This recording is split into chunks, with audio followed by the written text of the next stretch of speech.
Okey, baiklah. Saya sudah pun menandakan kertas ujian peperiksaan kamu. Jadi hari ini saya akan kembalikan semula kertas peperiksaan ini kepada kamu. Haikal, ini awak punya.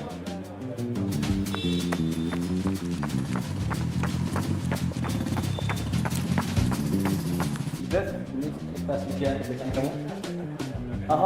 Sabar. Peperiksaan kali ini saya awak meningkat naik.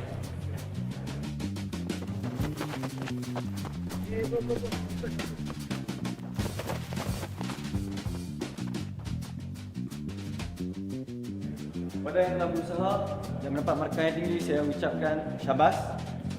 Masih lagi ada banyak ruang untuk awak bertambah baik.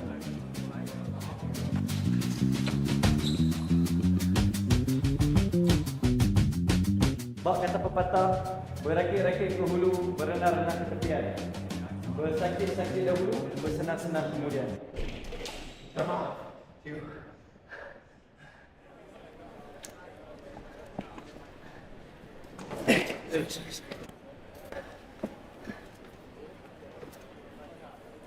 Okey, Yusung, ini kertas peperiksaan kamu.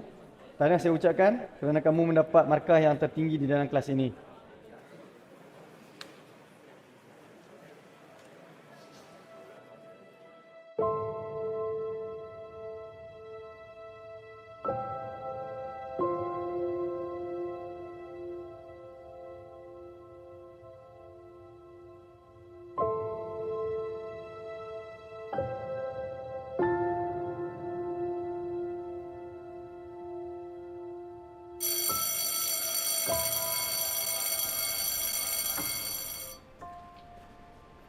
Yusuf, sini sekejap. Sila duduk, Yusuf. Yusuf, kamu okey ke? Sebab belakangan ni saya tengok perubahan dekat sikap kamu lah. Kamu kena kongsi dengan saya, Yusuf. Baru saya boleh bantu kamu. Keadaan saya susah. Saya hampir tak mau bayar iuran college. Saya kerja di sebuah bengkel motosikal. Itu bayar pelajar saya. Bagaimana dengan ayah kamu? 2 tahun lalu, ayah sudah meninggal saya.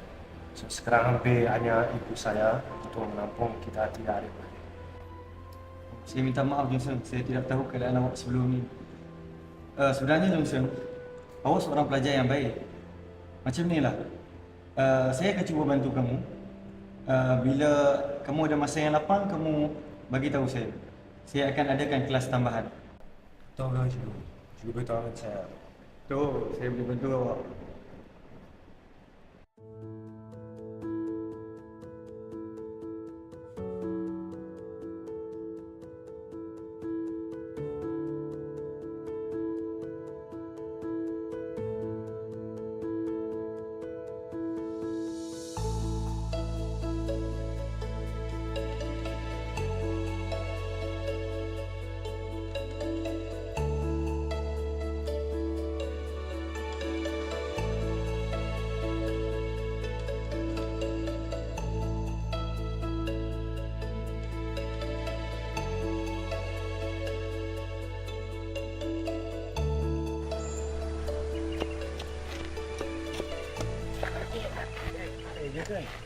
Dah habis kerja ke? Ya, saya ingat hari kita buat langkaji hari ini. Oh tak, selain daripada belajar, awak juga kena bersenam. Barulah awak sihat. Sekarang ni saya ada barang nak pergi dekat awak. Ya, untuk awak.